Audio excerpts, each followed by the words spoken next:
Today we are reading The Angler Mystery, a famous detective novel series on Qianzhou. The novel tells the story of a detective who turns into a child after being force-fed poison and who solves a series of murder mysteries. Case 1. Stricken with Mara.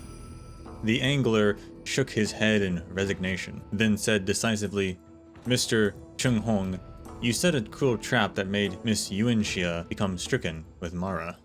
Yuanxia became Mara-struck because of the curse of the plague's author cast on the Qianzhou people. How can you say that I am at fault?" Cheng Hong slammed the table and stood up in a huff of rage. Huan also stood up when she saw her husband getting accused, and she rebuked loudly.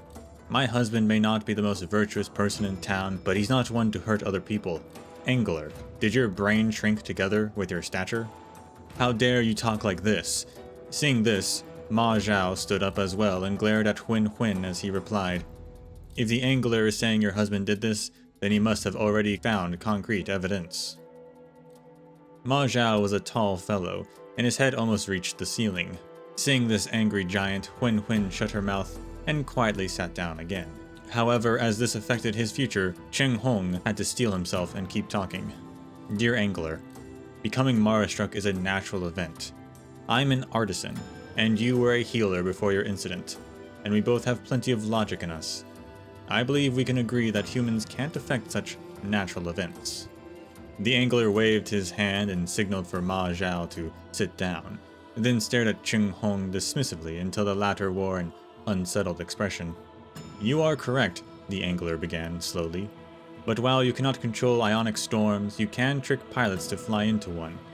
You cannot control meteors, but you can make them into fatal bullets. You cannot control the process of becoming Mara-struck, but you can trigger it to start." Cheng Hong chuckled nervously. "You must be kidding.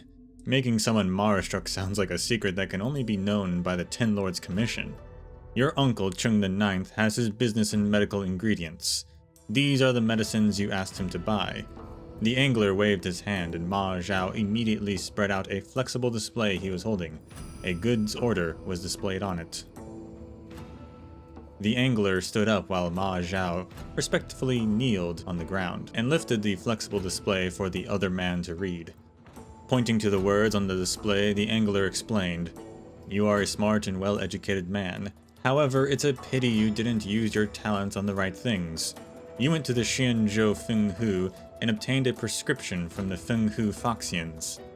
They have a unique medical tradition that most Luofu residences are unfamiliar with. That's how it slipped past Cheng the Ninth, as well as the Realm Keeping Commission, and even the Ten Lords Commission.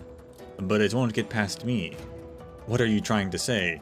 Cheng Hong had stopped smiling. He looked coldly at the angler. "Lungf Dongf, Dlax Kid Dod Jod, and Zendlel. In the Fenghu Foxians, Materia Medica, this prescription treats Dai Pig Zaib Dongb. In our language, it means mania." The angler flipped the page and continued with a leisurely tone. "The Fenghu Foxians would have called Yuanxia's symptoms, what was it? Ah, right. Kiex Hivib. We would call it depression." Ma Zhao became infused with rage upon hearing this. He bolted up, almost knocking the angler aside, and shouted, "You abomination!